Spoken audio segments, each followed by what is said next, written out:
further ado, let's bring to the stage your first comedian of the evening, a very funny gentleman. Make some noise right now for the great Mike Grover. Thanks, guys. How you doing?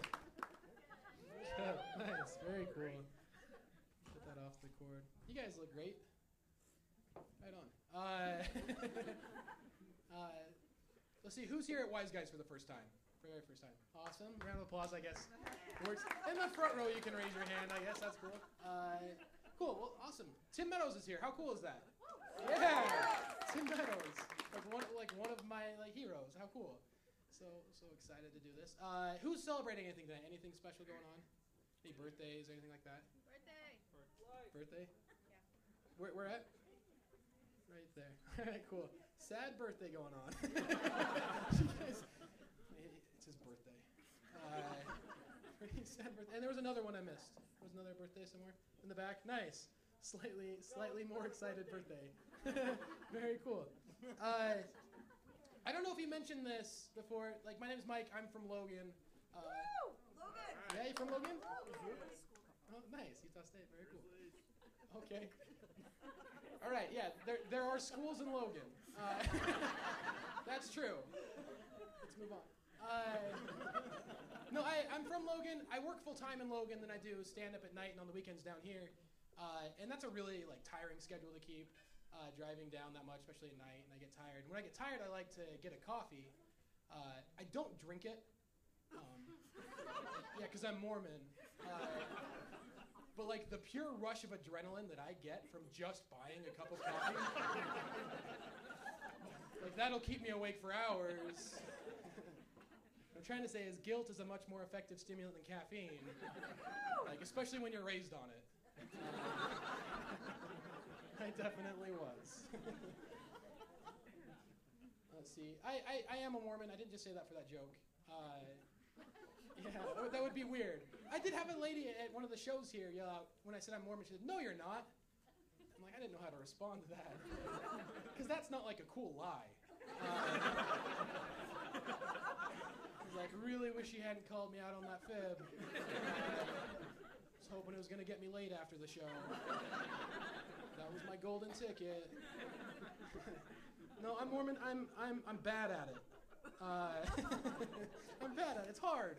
There's a lot of rules. I just recently started going back to church. I go sometimes now. I didn't go for the last several years. I was inactive completely. I forgot how weird and quirky Mormon church can be. I'll give you guys an example. You don't need one, but I'll give you an example anyway. How weird it can be. We're having a lesson. It was a Sunday school lesson, and the lesson was on the importance of having kids.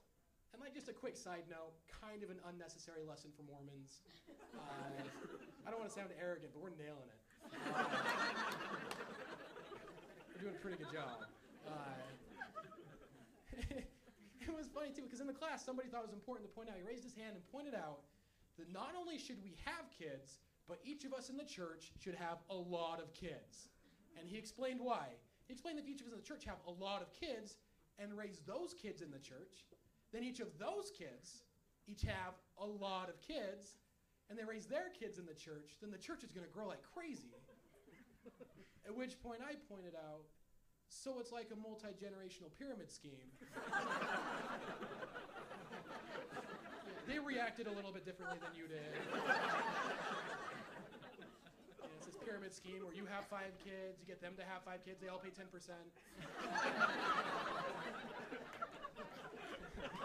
Yeah, but in the end, you get your own planet. A pretty sweet payoff in this scheme.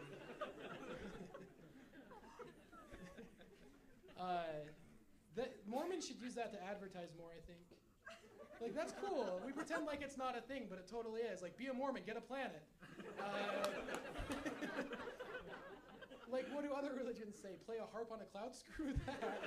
You get your own planet. You can make your own harps and clouds. If it's true, we win, for sure. It might not be true. I know that's a weird thing to hear a Mormon say. I consider myself an agnostic Mormon. Yeah, I know. That's the right response. That's weird. It's weird to be an agnostic Mormon. That means either I believe nothing or the weirdest thing. And like no in between, nothing in between. And I'll explain why. Because like in Mormonism, you learn spiritual truth by feelings you have. You have this, what they call it, burning in the bosom. A good feeling you have inside. It's like happy heartburn. That you feel good, and that's how you know spiritual truth. That's like how you learn things, and you know like that there's a God and all of that. But the problem is, my feelings are stupid. I have the dumbest feelings. I'll give you an example. I was much younger. I was hanging out with my cousins, which is like a real Mormon way to start a sentence. One of them said, "Hey, there's this guy in our neighborhood who every night stands on his roof and worships the devil." I'm like, "Yeah, we're checking that out. That sounds cool." So we did. And when I saw this guy, I saw the silhouette of this tall guy on a roof. I could only see the silhouette of him.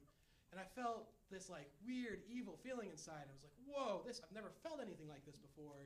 This was like tangible. It was like some sort of like spiritual constipation. It was just like, you could feel it. Like it was so real. I was like, that means the devil's real. That means there's a God. I can like feel that it's all real.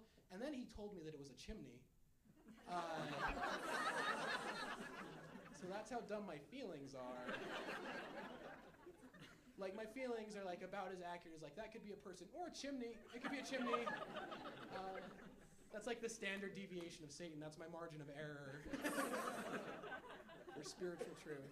So I'm hopeful. I hope there's a God. I believe there's a God. But he might be a chimney. That's as far as I can go. We'll talk about some more Mormon stuff. Let's see. You guys know the first rule of Mormon Club? Is tell everybody about Mormon Club. A little bit different than Fight Club. Second rule of Mormon Club is don't talk about masturbation.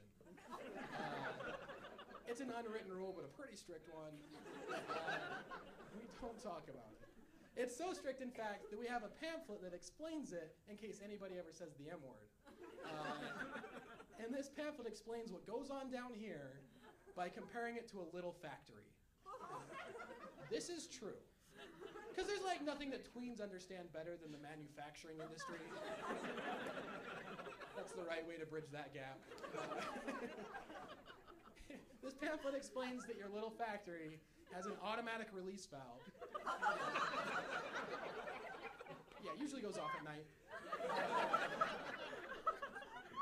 And that their automatic release valve shouldn't be tampered with because that speeds up production, and that's bad.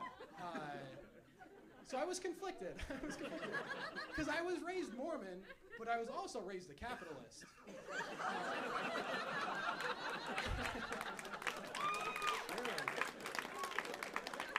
Yeah, I had a solid understanding of supply and demand. Demand was off the charts. It was crazy.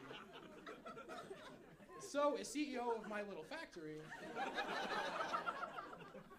I made an executive decision, decided to take a very hands-on approach to maximizing production. I guess it was more of like a little sweatshop than a little factory. Thanks a lot, you guys. I'm Mike Grover.